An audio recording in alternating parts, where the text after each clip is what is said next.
Hello friends, कैसे हैं आप सब लोग। Welcome to CTET Vandana Prajapati.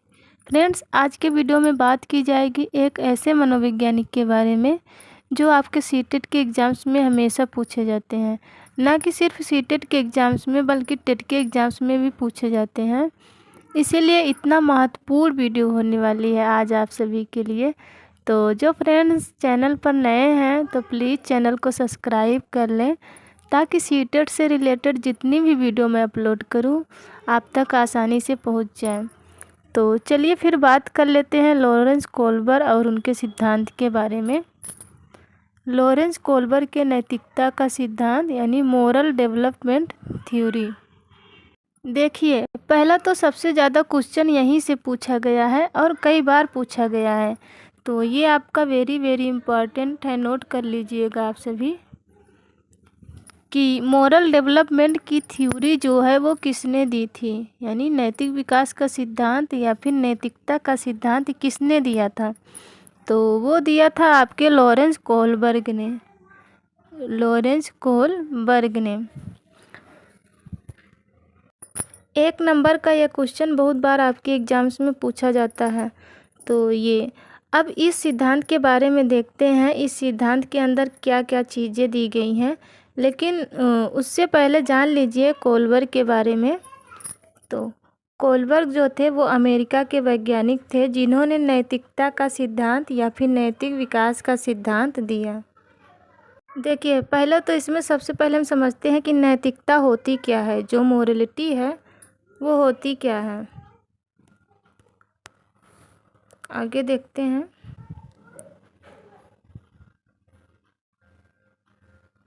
नैतिकता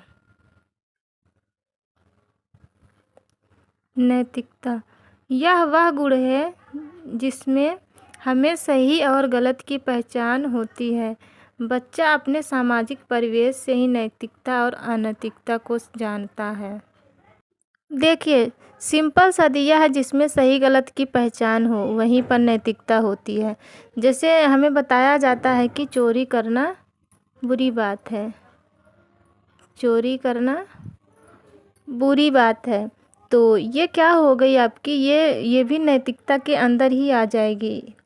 इसी के थ्रू हमें पता चल रहा है कि चोरी करना बुरी बात है। यही होती है आपकी नैतिकता, यही होती है मोरलिटी।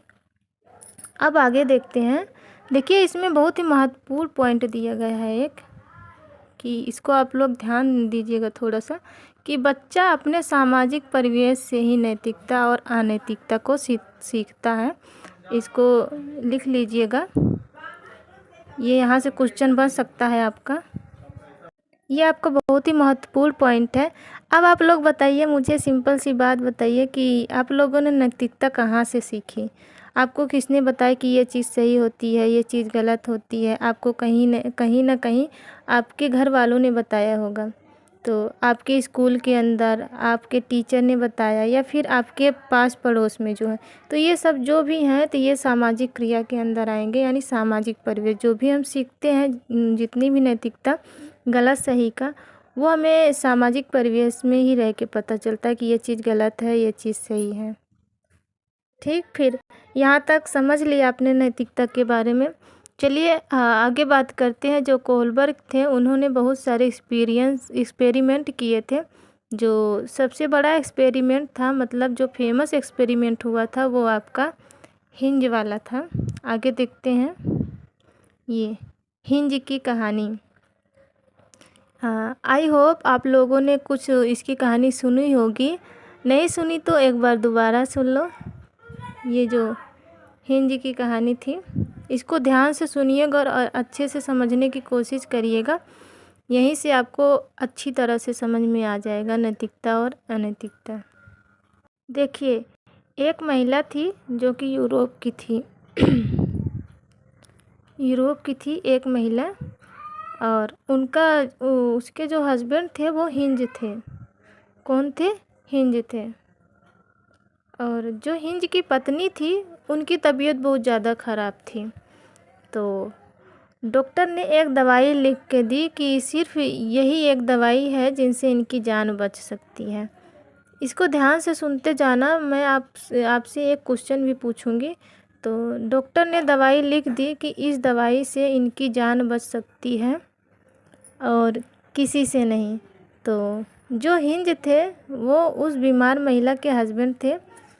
तो उनके पास पैसे थे बट कम थे, उतनी मतलब दवा का जितना रेट था उतना पैसा नहीं था उनके पास। तो बोले कोई ना, डॉक्टर के पास जाता हूँ, देखता हूँ, कोशिश करूँगा इतने ही पैसे में दवाई मिल जाए। तो जिनके पास वो दवा थी वो व्यक्ति थे जिन्होंने दवा का आविष्कार किया था। सिर्फ इन्हीं के पास ये दवा थी और किसी के पास नहीं थी। तो हिंज डॉक्टर के पास आया, कहा कि मुझे दवाई दे दो, मैं पैसे आधे दे दूँगा। तो अगर आपने दवाई नहीं दी तो मेरी वाइफ का डेथ हो जाएगा, मर जाएगी। उन्होंने कहा नहीं नहीं, मैं नहीं दूँगा, पूरा पैसा लेकर आओ तभी दूँगा। तो हिंज ने बोला मेरे पास आधे ही पैसे हैं, आधे ही में दे दो दवा। तो डॉक्टर बोला नहीं नहीं, मैं नहीं दूँगा, मैंने इतनी सारी मेहनत से इस दवा को बनाया है, मेरा इतना सारा पैसा लगा है, मैं नहीं दूँगा। तो डॉक्टर ने हिंज को दवा देने से मना कर दिया। तो फिर हिंज ने क्या काम करा, हिंज ने दवा चोरी कर ली। भाई उसके पास कोई ऑप्शन भी नहीं था कि वो सोच में पड़ गया कि दवा नहीं मिलेगी तो मेरी वाइफ मर जाएगी। तो उसको मतलब समझ में आया कि मेरे पास पैसे भी नहीं है, मिल भी नहीं सकती है दवा, तो कैसे करे जिससे मेरी पत्नी की जान बच जाए। तो उसने दवा चोरी कर ली और वो चोरी करने के बाद दवाई अपने वाइफ को दे दी और उसकी वाइफ की जान बच गई। तो बेसिकली आप लोग इस कहानी के बारे में क्या समझे।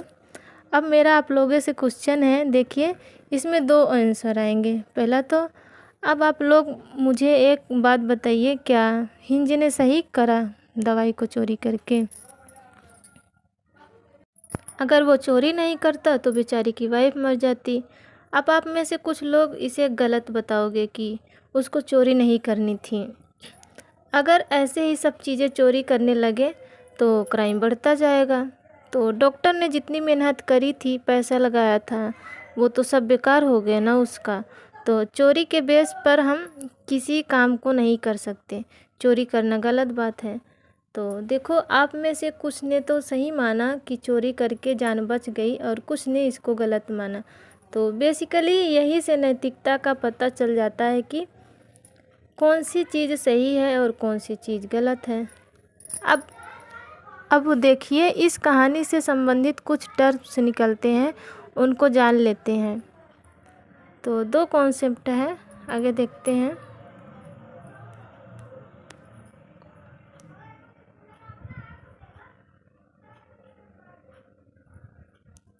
देखिए जैसे हम लोगों के पास अब दुविधा आ गई है। तो पहला तो है हम दुविधा में पड़ गए हैं कि जैसे हिंज था कि वो सोच रहा था दवा ले कि नहीं ले। तो पहला है आपका नैतिक दुविधा, यानी मोरल डिलेमा। मोरल डिलेमा जब सही और गलत के बारे में डिसीजन ना लेने की स्थिति नैतिक दुविधा कहलाती है। जैसा कि हिंज था, फॉर एग्जांपल है, हिंज अगर चोरी करेगा तो पुलिस पकड़ लेगी और नहीं करेगा तो उसकी बीवी मर जाएगी। तो हिंज दुविधा में था, अब उसे दोनों में से किसी एक को चुनना था। तो आपकी यही मोरल डिलेमा हो जाएगी, यानी नैतिक दुविधा। आई होप आप सभी को समझ में आ रहा होगा। तो अब दूसरा कॉन्सेप्ट देखते हैं, नैतिक तर्कणा, यानी मोरल रीजनिंग। ठीक है, अच्छे से समझिएगा आप लोग कि सही और गलत के बारे में डिसीजन लेने में शामिल प्रक्रिया को नैतिक तर्कणा कहते हैं।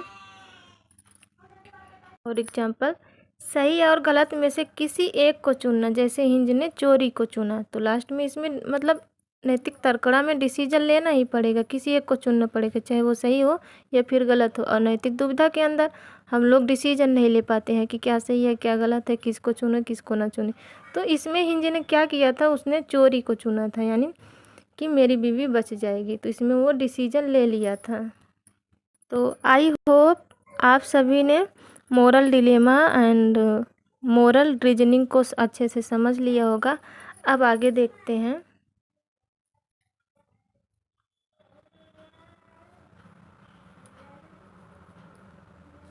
देखिए कोहलबर्ग ने नैतिकता के 3 लेवल बताए हैं। जैसा कि आपने पढ़ा जीन पियाजे जो थे उन्होंने 4 स्टेज बताई थी, तो वैसे कोहलबर्ग के जो नैतिक विकास का सिद्धांत है उसने इसमें 3 लेवल बताया है। तो आपका पहला है, अच्छे से आपको नोट डाउन करते हुए चलना है और समझते हुए अच्छे से समझ लीजिएगा आप लोग। पहला है प्राक रूढ़िगत नैतिकता का स्तर, इंग्लिश में याद करिएगा नाम को। प्री कन्वेंशनल स्टेज जो होती है आपका 4 से 10 वर्ष। तो इस अवस्था में बच्चों को सही गलत के बारे में पता नहीं होता। इस अवस्था में नैतिक तर्कड़ा दूसरे लोगों के मानकों के अनुसार होती है, यानी दूसरा कोई जैसे बोलेगा हम उस पर डिसीजन लेते हैं, खुद से नहीं लेते। अब देखिए कोहलबर्ग ने 3 लेवल बताई है। क्या है? 3 लेवल बताई है, लेकिन स्टेज 6 बताई है। जैसे जैसे बच्चा बड़ा होता है, जिस जिस अवस्था में जाता है वैसे उसका नैतिक विकास होता है। तो कंफ्यूज मत हो जाना, 3 लेवल होते हैं और इन्हीं एक एक लेवल की 2 अवस्थाएं होती हैं। तो कुल मिला के 6 अवस्थाएं होती हैं। आप लोग ध्यान से देखिएगा, इसी वीडियो में सारे हैं। तो देखिए जन्म से जो 4 वर्ष का होता है, 0 से यानी 4 वर्ष नैतिकता के अंदर नहीं रखा गया है, उसके बाद ही रखा गया है। यानी 0 से 4 वर्ष तक बच्चा नैतिकता के अंदर नहीं आता है, उससे प्लस जब हो जाता है तब वो बच्चे को नैतिकता के अंदर रखा जाता है। तो आगे देखते हैं, इसका पहला लेवल है, ये आपका पहला लेवल है। अब आगे देखते हैं, इसकी 2 अवस्थाएं हैं।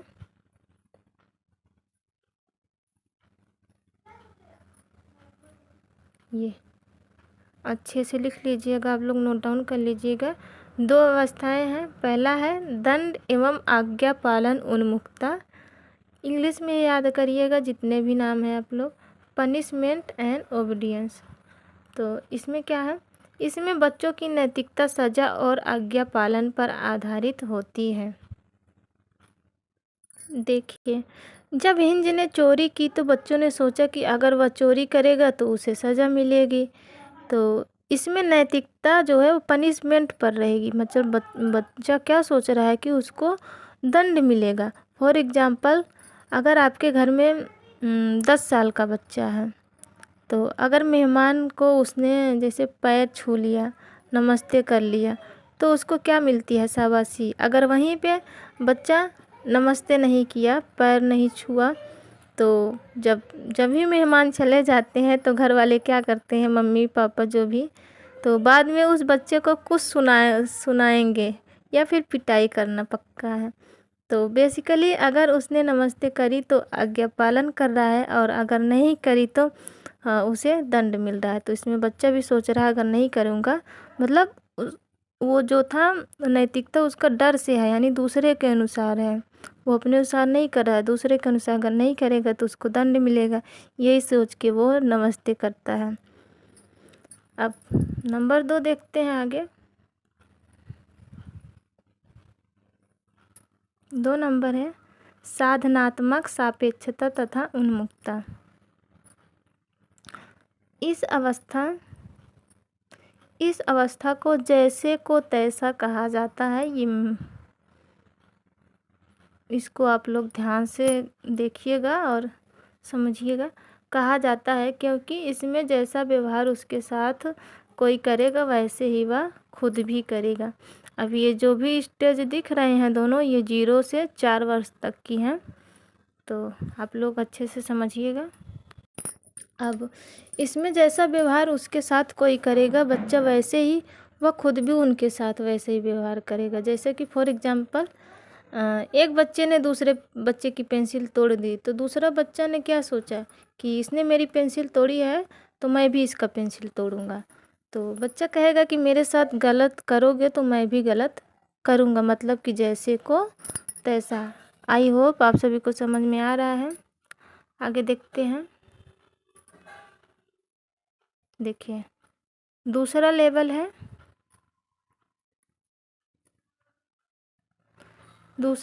है, रूढ़िगत नैतिकता का स्तर जो होता है आपका 10 से 13 वर्ष, यानी इंग्लिश में है कन्वेंशनल स्टेज। तो इस अवस्था में बच्चा दूसरे लोगों के मानकों को अपने अंदर समावेशित कर लेता है तथा उसी के अकॉर्डिंग सही गलत का निर्णय लेता है। तो आपने पहले स्टेज में देखा था, यानी पहले लेवल के 2 स्टेज थी। तो उसमें बच्चा क्या कर रहा था, वो दूसरे लोगों को मतलब उनके अनुसार कर रहा था, उन्हीं के अकॉर्डिंग चल रहा था। बट इसमें बच्चा क्या करेगा, वो देखिए, इसमें जैसा जैसा दूसरों ने कहा, मम्मी पापा ने कहा, वह अपने अंदर समावेशित कर लिया। तो इसको भी 2 भागों में बांटा गया है, यानी 2 स्टेज हैं। ये लेवल दूसरा है और इसके भी 2 पार्ट हैं। ये पहला है अच्छा लड़का लड़की बनने की उन्मुक्तता, good boy and good girl.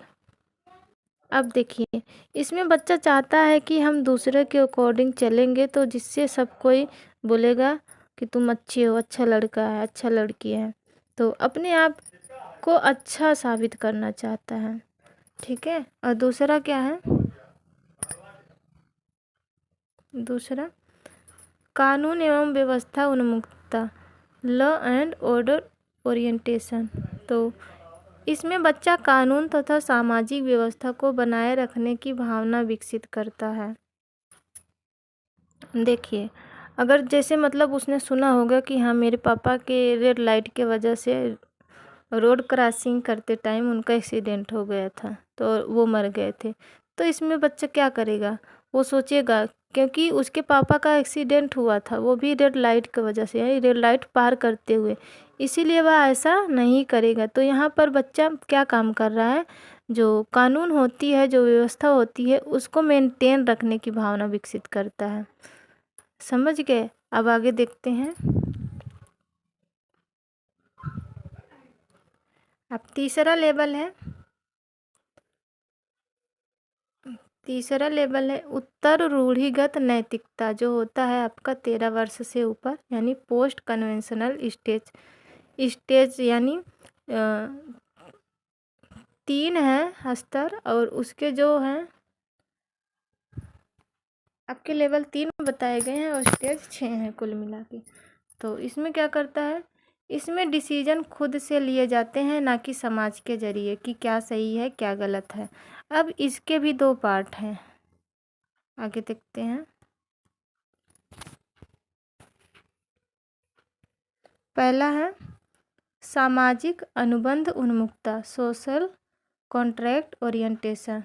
तो इसमें किशोर यह मानते हैं कि नियम, यहाँ पे बच्चा किशोर हो चुका है यानी 13+ है।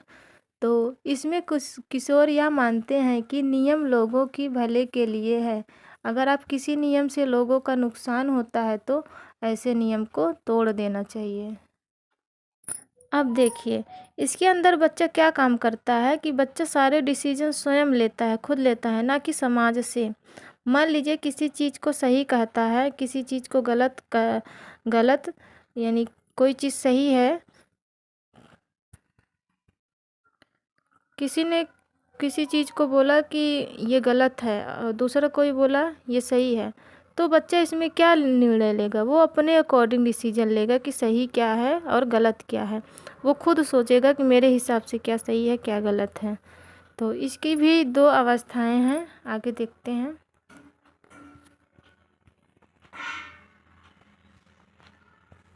इसकी पहली अवस्था ये रही,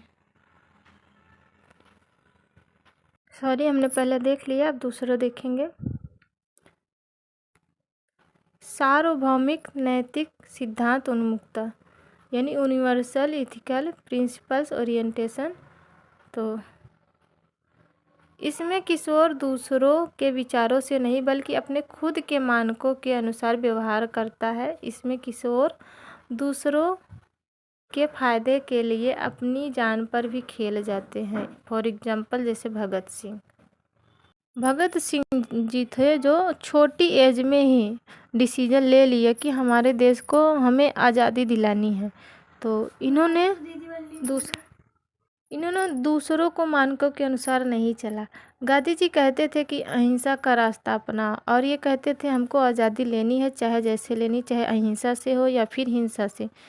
इन्होंने किसी की बात नहीं मानी, यानी दूसरों के मानकों के अनुसार नहीं चला, दूसरों के व्यवहार को नहीं माना। तो इन्होंने डिसीजन खुद से लिए, और हमारे लिए भगत सिंह जी ने अपनी जान पर खेल गए ताकि हम लोगों को आज़ादी मिल सके। तो देखिए फ्रेंड्स, जो कोलबर का सिद्धांत था, उनके कुछ कॉन्सेप्ट को बताए हमने और उनकी अवस्था को बताए। तो कुल जो लेवल थे वो 3 थे, और तीनों के 2-2 पार्ट थे, यानी कुल मिला के 6 अवस्थाएँ हो गई।